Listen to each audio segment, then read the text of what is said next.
live. And we are live. Welcome, everybody.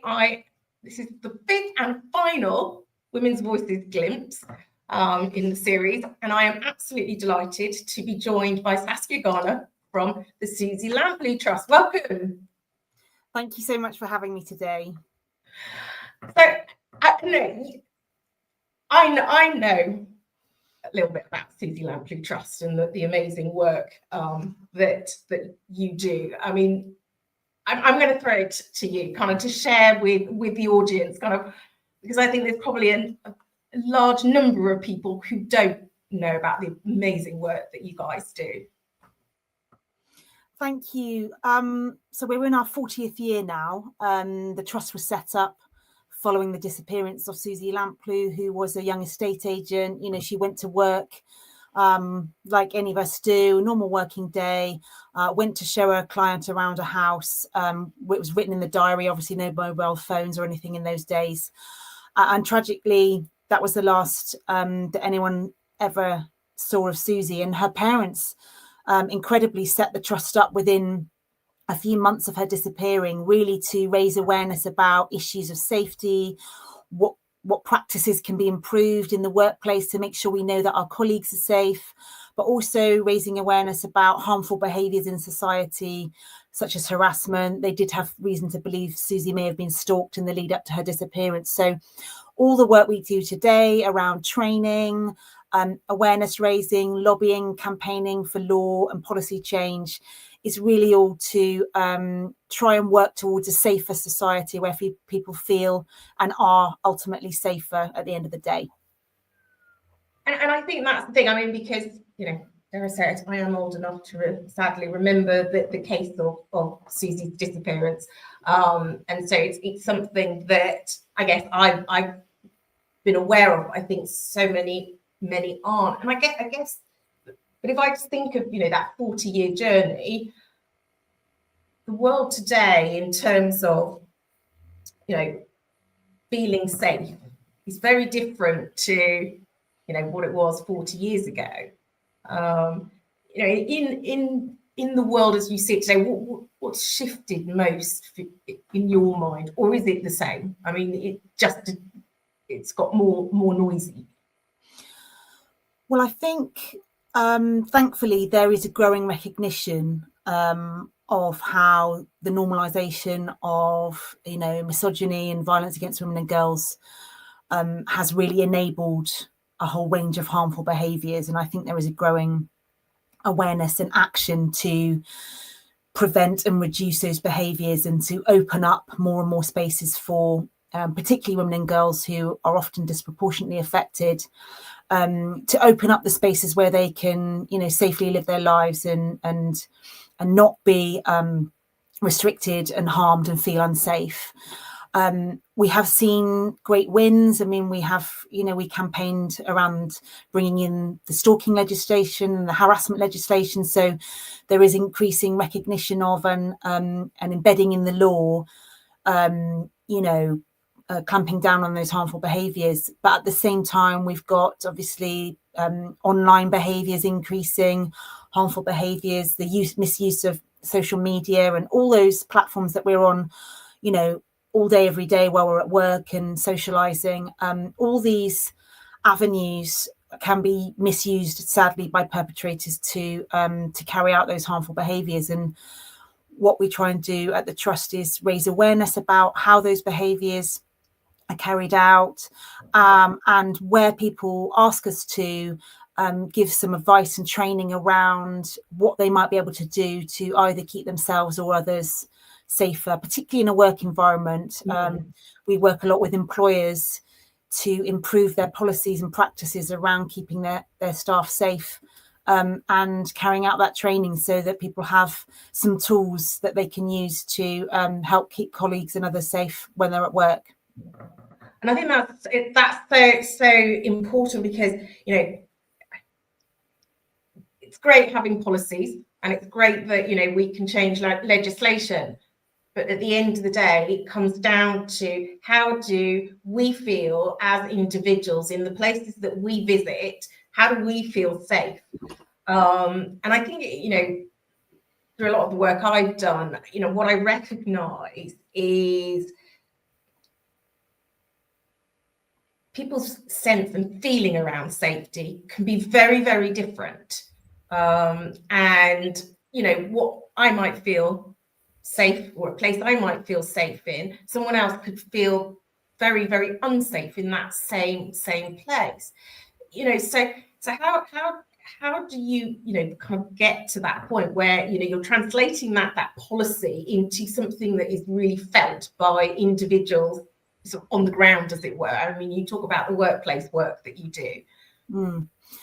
Well, I think those laws and policies are essential for setting the boundaries and establishing what is and isn't acceptable, and, you know, how we want our society to look. But exactly as you say, at the end of the day, it's about listening to people who have been affected by those behaviours. I mean, we carry out a lot of research ourselves with members of the public, and we look at the kinds of behaviours that are happening and where they're happening, and why they might be happening. And I think as far as building safer spaces, we need to be listening to and co-collaborating with people who've been affected by those behaviours. So I'm thinking around, for example, public spaces. We've done a lot of collaboration with the University of Leeds, who carried out research around the safety of women and girls in parks. Okay. And showed that very sadly, you know, many women and girls don't feel safe, particularly after dark, exercising, using parks as a recreational space. So we need to look at the reasons why people feel unsafe and start tackling those. I mean, obviously we've been doing that for a very long time, but look at some of the specifics around it. And some of it is people feeling that they're not sure what to do in certain situations. You know, are they going to make a situation worse? What's the safest thing to do in any given situation? And we would never presume to tell anyone what they should or shouldn't be doing in a particular situation. But what we can do is highlight where people are feeling unsafe, where incidents are happening. Behind the scenes, what myself and my team spend a lot of time doing is trying to influence decision makers around, you know, better funding for initiatives to help people feel safer, awareness raising. I mean, obviously some laws are coming in that we hope will send a very strong message to perpetrators around, for example, sexual harassment in public places.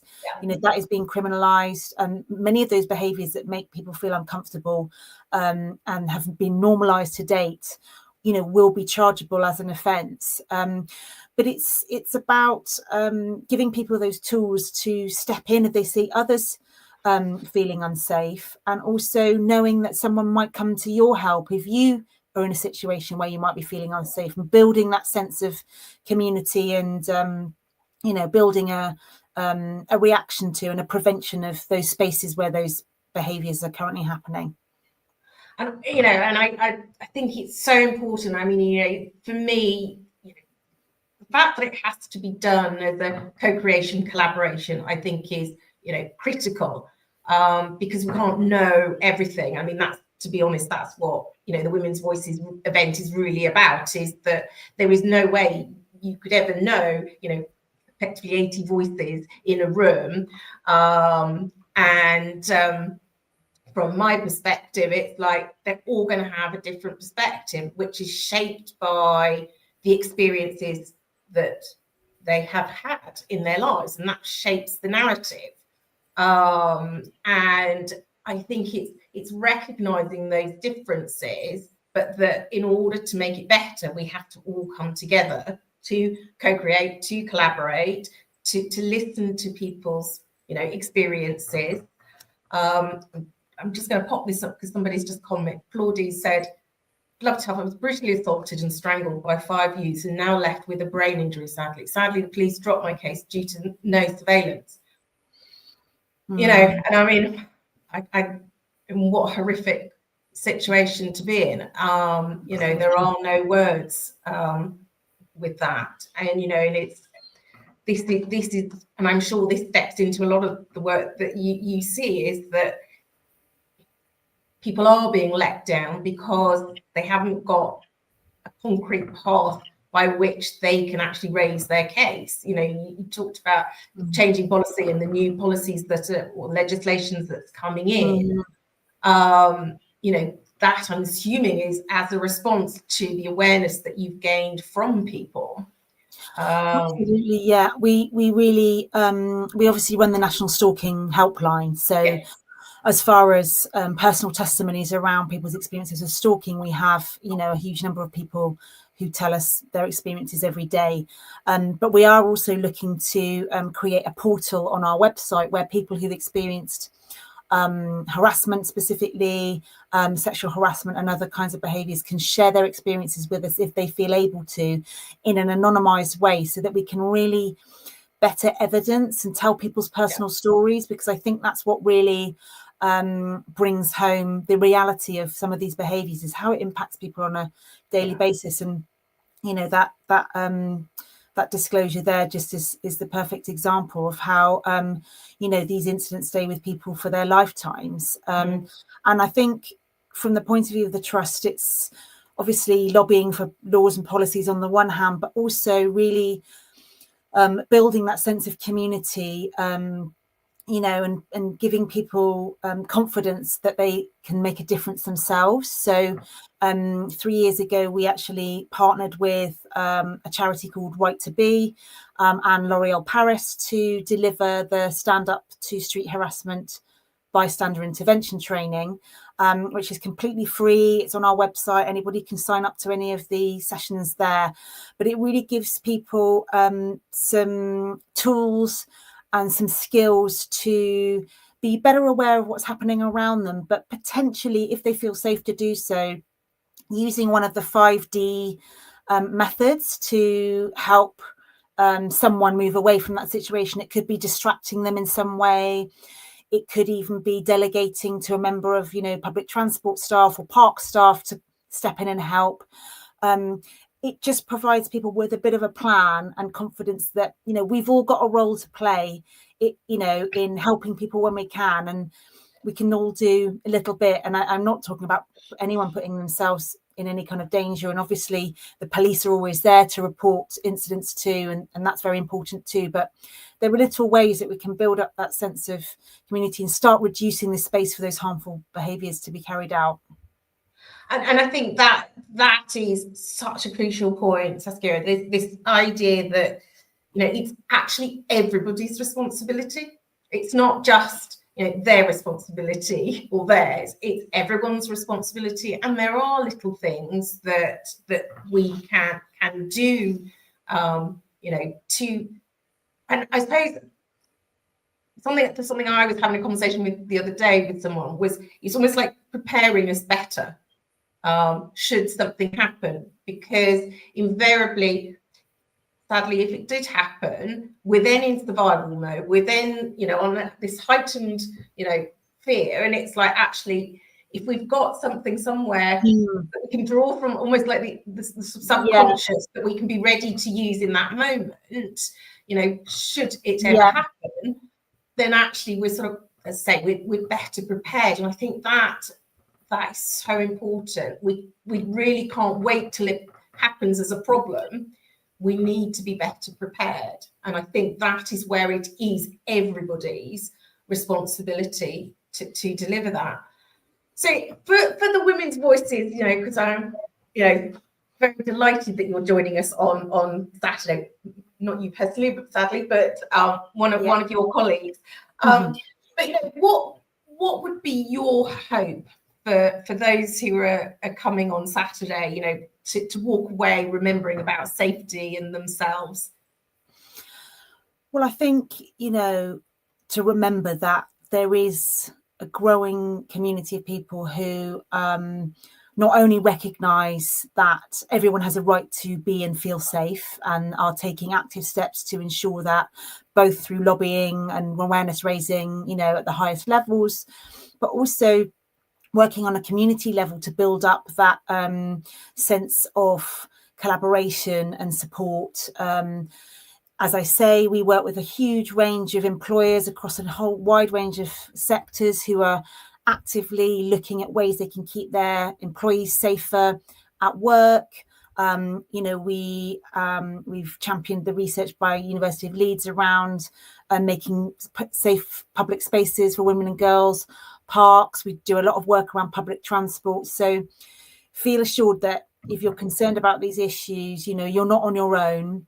There's a huge amount of work going on to try and improve those spaces, but that if you want to and feel able to, take the bystander intervention training, spread the word, talk to friends and family about it, and particularly if you're undertaking the training, that you're running on your event on Saturday, talk to people about it, think about scenarios and think about the loved ones in your life, like what can you do to support them in recognizing those behaviors, but feeling a bit more empowered with some tools in order to call out those behaviors if you see them happen. And also the more people that do that, hopefully will step in if you yourself find yourself in a difficult situation. So it's that kind of feeling of collaboration, and that these behaviors are not acceptable, and we can all do our little bit to call them out and hopefully prevent them from escalating in the future. No, I think you're absolutely right. It is everybody's responsibility. But I am absolutely so grateful for you to joining me today. We could probably talk for a lot longer, but it was just giving them a little glimpse about what they're going to see on Saturday. Right. But thank you very much for your time, and I will share all the various different things that you've mentioned in the chat beneath this live stream once we've finished. But thank you so much, Saskia.